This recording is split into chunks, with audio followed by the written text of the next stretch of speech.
ನಾವು ಒಂದು 7 ವರ್ಷದಿಂದ ಕೇಸ್ ನಡೀತದೆ. ನಮಗೆ ಇಬ್ಬರಿಗೂ ಹೊಂದಾಣಿಕೆ ಸ್ವಲ್ಪ ಮಾತಾಡೋ ಸಲುವಾಗಿ, ಮಕ್ಕಳ ಭವಿಷ್ಯ ಸಲುವಾಗಿ ನಾವು ಇಬ್ಬರು ಕುಂತು ಮಾತಾಡಿ ಆಮೇಲೆ ಫ್ಯಾಮಿಲಿ ಕೋರ್ಟ್ನಲ್ಲಿ ಡಿಸೈಡ್ ಮಾಡಿದ್ವಿ. ಆಮೇಲೆ ಇಲ್ಲಿ 4th MFCಗೆ ಒಂದು ಕೇಸ್ ಇತ್ತು, ಅದನ್ನು ಫಸ್ಟ್ ಕ್ಲೋಸ್ ಮಾಡಿ ಆಮೇಲೆ ಈ ಕೇಸನ್ನು ಕ್ಲೋಸ್ ಮಾಡೋಕ್ಕೆ ನಾವು ಇಬ್ಬರು ಗಂಡ ಹೆಂಡತಿ ಒಪ್ಪಿದ್ವಿ. ಆರಾಮಿರ್ತೀವಿ ಸರ್. ಅಂದರೆ ಮಕ್ಕಳ ಭವಿಷ್ಯ ಸಲುವಾಗಿ ನಾವು ಒಂದು ನಿರ್ಧಾರ ಮಾಡಿದ್ವಿ. ಬಟ್ ನಾವು ಏನೋ ಭಿನ್ನಾಭಿಪ್ರಾಯ ಇದ್ರೂ ಇಬ್ರು ಕುಂತು ಸಾಲ್ವ್ ಮಾಡ್ತೀವಿ. ಆರ್ತಿ ಚನ್ನಗೌಡ ಹೊಸಮನಿ. ಈಗ ಚನ್ನಗೌಡ ಹೊಸಮನಿ ಏನಿಲ್ಲ, 9 ಇಯರ್ಸ್ನಿಂದ ಇದನ್ನ ಮಾಡತ್ತಿದ್ವಿ. ಈಗ ಏನಿಲ್ಲ, ಈ ಕೋರ್ಟ್ ಒಳಗೆ ಎಲ್ಲ ತಿಳಿಸಿ ಹೇಳಿದ್ರು ಹಿಂಗೆ ಮಾಡ್ಬೇಕಂತೇಳಿ. ಈಗ ಇಬ್ರು ಕೂಡ ಚಂದಂಗೆ ಮಕ್ಕಳ ಸಂಬಂಧ ತ್ಯಾಗ ಮಾಡಿ ಇಬ್ರು ಕೂಡ ಜೀವನ ಎಷ್ಟು ಅಮೌಂಟ್ ಬರ್ತೈತಲ್ಲ ಅದಿಬ್ಬರದು ಶೇರ್ ಮಾಡ್ಕೊಂಡು ಜೀವನ ಚಲೋತಾಗಿ ನಡ್ಸತ್.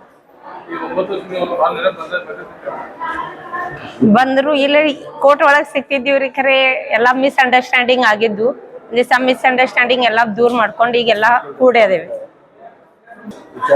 ಫಸ್ಟ್ ಎಲ್ಲಾರು ಕೂಡಿ ಕುಂತ್ ವಿಚಾರ ಮಾಡ್ಬೇಕು. ಸುಮ್ಮ ಅತ್ತಾಗಿತ್ತಾಗ ಹೋಗುದಂತರೂ ಚಲೋ ಅಲ್ಲ. ಸ್ವಲ್ಪ ಕುಂತ್ ಅಂಡರ್ಸ್ಟ್ಯಾಂಡಿಂಗ್ ದಾಗ ಇಬ್ರು ಕೂಡ ಅಂಡರ್ಸ್ಟ್ಯಾಂಡಿಂಗ್ ಮಾಡಿದ್ರ ಮಕ್ಕಳದ್ ಇದ್ರ ಮೇಲೆ ಗಂಡ ಹೆಂಡತಿ ಜಗಳಾಡೋದ್ರಿಂದ ಮಕ್ಕಳ ಮೇಲೆ ಇಫೆಕ್ಟ್ ಬೀಳ ಅಂತೈತಿ.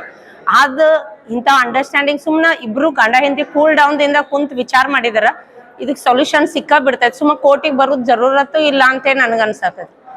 ಇದು ಸುಳ್ಳ ಅಲ್ದಾಡುದು ಅಂತ ಹೇಳಿ ಹೇಳ್ದೆ ನೋಡಿ.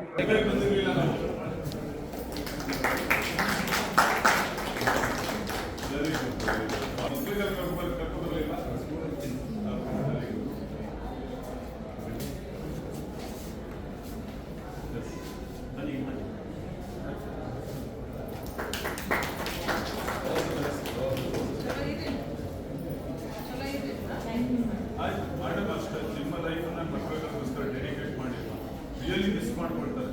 ಪೇರೆಂಟ್ಸ್ ಜೊತೆ ಇದ್ರೆ ಮಕ್ಕಳು ತುಂಬಾ ಚೆನ್ನಾಗಿರ್ತಾರೆ. One single parent is too difficult to bear the ಮಕ್ಕಳು. So bring them in a good atmosphere. ಇವರು ಡೆಡಿಕೇಟ್ ಮಾಡಿ ಇವಾಗ ಸಪರೇಷನ್ ಚೆನ್ನಾಗಿರಲಿ. Reunion fantastic. All the best. All the best.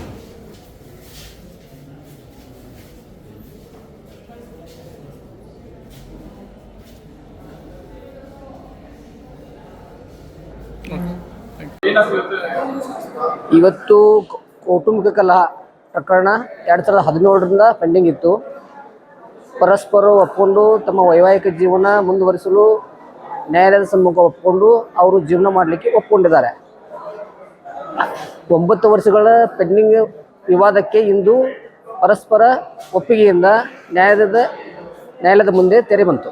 ಈಗ ಇಬ್ಬರು ಗಂಡ ಹೆಂಡತಿಯಾಗಿ ಸುಖಿ ಜೀವನ ನಡೆಸ್ಕೊಂಡು ಹೋಗ್ತೇವೆ ಅಂತೇಳಿ ಒಪ್ಕೊಂಡಿದ್ದಾರೆ. 2 ಜನ ಮಕ್ಕಳಿದ್ದಾರೆ. ಮಕ್ಕಳು ಮನೆಯರಿದ್ದಾರೆ. ಒಂದು 7 ವರ್ಷದ ಗಂಡು ಮಗು, 4 ವರ್ಷದ ಹೆಣ್ಣು ಮಗು. ಆ ಮಕ್ಕಳ ಭವಿಷ್ಯ ಕುರಿತಾಗಿ ಅವರು ಕಾನ್ಸಂಟ್ರೇಷನ್ ಮಾಡಿ ಒಳ್ಳೆ ಜೀವನ ಮಾಡ್ತೇವೆ ಅಂತ ಹೇಳಿ ತಾವು ಇವತ್ತು ಪ್ರಕರಣಕ್ಕೆ ಇತಿಶ್ರೀ ಹೇಳಿದ್ದಾರೆ. ಚನ್ನಗೌಡ ಹೊಸಮನಿ, ಆರ್ತಿ ಹೊಸಮನಿ, ಇಲ್ಲಿ ಬೆಳಗಾವ್. ಈಗ ವೈವಾಹಿಕ ಕುಟುಂಬದಲ್ಲಿ ಜಾಯಿಂಟ್ ಫ್ಯಾಮಿಲಿ ಇದರಿಂದ ಕುಟುಂಬದಲ್ಲಿ ಡಿಸ್ಪ್ಯೂಟ್ ಉಂಟುವಾಗಿ ಇವರು ವೈವಾಹಿಕ ಜೀವನದಿಂದ ಹೊರಗಿದ್ರು. ಇಬ್ರು ಸಪ್ರೇಟ್ ಆಗಿದ್ರು. ಈ ನ್ಯಾಯಾಲಯದ ಮುಖಾಂತರ ಈಗ ಪುನಃ ಮುಂದಿನ ಜೀವನ ಒಗ್ಗಟ್ಟಾಗಿ ನಡೆಸಲು ಒಪ್ಕೊಂಡು ಖುಷಿಯಿಂದ ಮನೆಯಲ್ಲಿ ಇರಲಿಕ್ಕೆ ಒಪ್ಕೊಂಡಿದ್ದಾರೆ.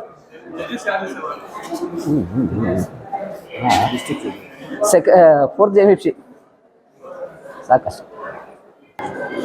ಮಂಜುನಾಥ್ ಯಲಬುರ್ಗಿ ಅಂತ ಅಡ್ವೊಕೇಟು. ಈ ಪ್ರತಿವಾದಿಯವರ ಅಡ್ವೊಕೇಟ್ ನಾನು.